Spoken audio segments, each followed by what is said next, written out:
अस्सलाम वालेकुम। अच्छा, अबुल हसन FIE बैच में क्वेश्चन मोकिलियो आहे जेको उन खां सॉल्व नथो थिए। हाणे बेसिकली जेका इहा ऑब्लिक हूंदी आहे इन जो मतिलबु हूंदो आहे डिवीजन, यानी 71/1000। ठीकु आहे। हाणे मुंहिंजे ख़्याल में डेसिमल जा जेके रूल आहिनि उन्हनि में तव्हांखे मां सम्झाया आयो आहियां त पाण छा कंदा आहियूं। इन में जेको बि अंग हूंदो आहे न, इन में ॾहाई हिते हूंदी आहे। मिसाल तां लिखूं था 68, हाणे इन में ॾहाई किथे आहे, इन में उहो हिते ॾहाई आहे। ठीकु आहे। छो जो करे ॾहाई खां पोइ 0 हूंदो आहे, सो अॻिते असां न 0 लिखंदा आहियूं न ॾहाई लिखंदा आहियूं। हाणे तव्हांखे मां डिवीजन जो रूल सम्झाया आयुमि। जेकॾहिं 10 या 100 या जंहिंसां बि ज़रब थींदो त जेका ॾहाई आहे उहा हेॾे शिफ्ट थींदी आहे, ऐं वंड सां काॾे शिफ्ट थींदी आहे, हिन पासे ॾे शिफ्ट थींदी आहे, यानी कि लेफ्ट साइड ॾे।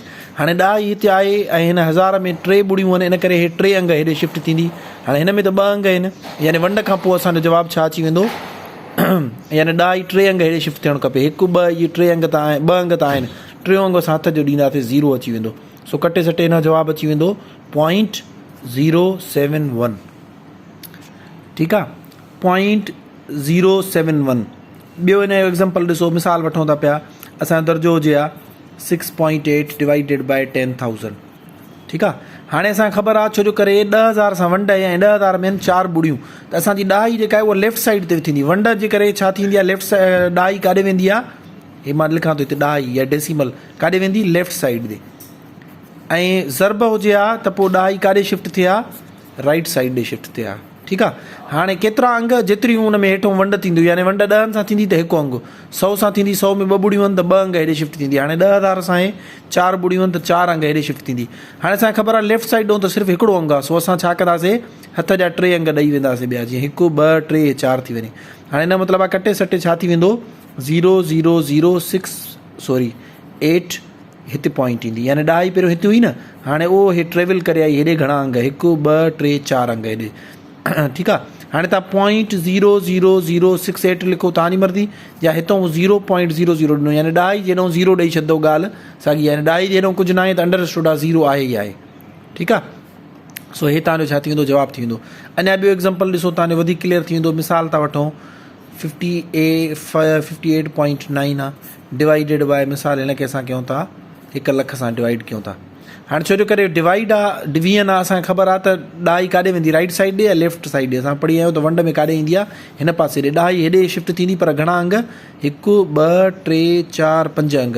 2 अंग त आहिनि, बाक़ी 3 अंग न आहिनि। यानी ईअं सम्झो त हीअ बाइक आहे जंहिंखे 5 कारुनि जे मथां जंप खाइणो आहे, 2 बीठियूं आहिनि, 3 असां हथ जूं खणी ईंदासीं। छा थींदो, 589। ॾहाई हिते त हुई न, हे त ऑलरेडी हिन पासे न आहे, हितां हिनखे जंप खाइणो, घणा अंग, 5 अंग। सो असां हिते 000। ठीकु आहे, हे 10 खणी आयासीं। हाणे त हिते असांजी ॾहाई अची वेंदी। ठीकु आहे। ॾहाई खां पोइ हेॾो एतिहातन 0 ॾेई छॾिबो आहे, न बि ॾियो तॾहिं बि ॻाल्हि साॻी आहे। 0.00589 हितां जो जवाबु आहे, पर बहितर इहो हूंदो आहे जो ॾहाई जेॾो 0 मैंशन करे छॾियो, 0.00589 हितां जो आंसर आहे। हाणे इती जेकॾहिं हे लख सां ज़रब न हुजे आहे, सॉरी वंड न हुजे आहे, ज़रब हुजे आहे, 58.9 मल्टीप्लाइड बाय 100,000 हुजे, यानी कि लखु।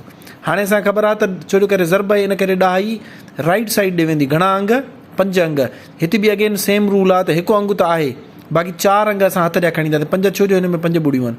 सो असांजो थींदो 589, हिकु हे आहे, यानी जंप खाइणोसि, 1 कार बीठी आहे, 4 कारूं असां हथ जूं खणी ईंदासीं। ठीकु आहे, उहो हिते अची वेंदी ॾहाई। आख़िर में ॾहाई ॾियण जी ज़रूरत न हूंदी आहे। सो हूअं हुयो 58.9, यानी 58 रुपया ऐं 9 पैसा। ठीकु आहे। हाणे घणो थी वियो, 1 10 का 100 हज़ार 10,000 लख 10 लख, हाणे थी वियो 58,90,000। हे तव्हांजो छा थी वियो, आंसर थी वियो। हाणे इन टाइप जा जेके ट्रिकी क्वेश्चन आहिनि, मोस्ट प्रोबेबली अक्सर कोई टेस्टुनि में ईंदा रहंदा आहिनि, 5 स्केल खां 16 स्केल ताईं। इन टाइप जो सॼो तव्हांजी डिवीजन मल्टीप्लिकेशन जा स्किल्स चेक कंदा पिया हूंदा आहिनि। Thank you so much.